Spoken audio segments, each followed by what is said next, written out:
እርሱ ኃጢአተኛ ነው ለማለት እናንተ ማናችሁ? እርሱ በደለኛ ነው ለማለት እናንተ ማናችሁ?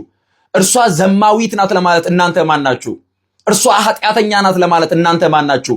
እርሷ እንደዚህ ናት ለማለት እናንተስ ማናችሁ? ማናችሁ እናንተ? በሰዎች ድካም የምትፈርዱ እናንተ ማናችሁ? በሰዎች ውድቀት የምትዘባበቱ እናንተ ማናችሁ? በሰዎች ኃጢአት የምትሳሳቁ የምትሳለቁ እናንተስ ማናችሁ? በሰዎች ድካም፣ በሰዎች አንገት መድፋት፣ በሰዎች እንባ፣ በሰዎች ማልቀስ እርስ በርሳችሁ የምትዝናኑ ብዙ ክፉ ነገሮችን ከአንደበታችሁ የምታወጡ እናንተስ ማናችሁ? የናንተ ህይወት በእግዚአብሔር ቃል ሲመዘን ምን ይመስላል? የናንተ ኑሮ በእግዚአብሔር ፊት ምን ይመስላል? ምናልባት ከሰዎች ተደብቃችሁ ሊሆን ይችላል። ይኸውላችሁ በድብቅ ኃጢአተኞች ልትሆኑ ትችላላችሁ፣ በገሃድም ኃጢአተኞች ልትሆኑ ትችላላችሁ። ግን ኃጢአተኞች ነን። ስለዚህ ተደብቀን ኃጢአት እየሰራን በገሃድ ኃጢአት የሰሩትን ሰዎች ልንፈርድባቸው አይገባም።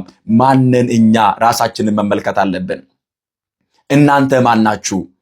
በእውነት በሰው ድካም ላይ የምትፈርዱ ማናችሁ እናንተ? ስለዚህ ክርስቶስ እንደዚህ አለ፣ ከናንተ መካከል ኃጢአት ያልሰራ፣ ከናንተ መካከል ያልበደለ፣ ከናንተ መካከል እግዚአብሔርን ያላሳዘነ የመጀመሪያውን ድንጋይ አንስቶ ይወርውር። የመጀመሪያውን ድንጋይ እርሱ ይደብድብ፣ እርሱ ይግደላት፣ እርሱ ያስወግዳት።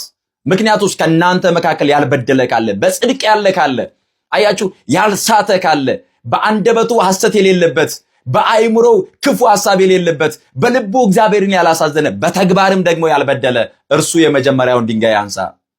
በዚህ ዘመን እንደዚህ አይደለን እኛ? ብዙዎቻችን እኮ ፈራጆች ነን። እርሷ እንደዚህ ናት፣ እርሱ እንደዚህ ነው። አንተስ ማነህ? ራስህን ተመልከት ወዳጄ። ማነኝ እኔ? የኔ ኑሮ በእግዚአብሔር ቃል ሲመዘን ምን ይመስላል? የኔ ህይወት በእግዚአብሔር ቃል ሲመዘን ምን ይመስላል? ልብና ኩላሊትን የሚመረምረው አምላክ ውስጤን እየተመለከተ ነው። ማነኝ እኔ በፊቱ? ህይወቴ ምንድነው በፊቱ? ስራዬ ምንድነው በፊቱ? ራሴን መመልከት።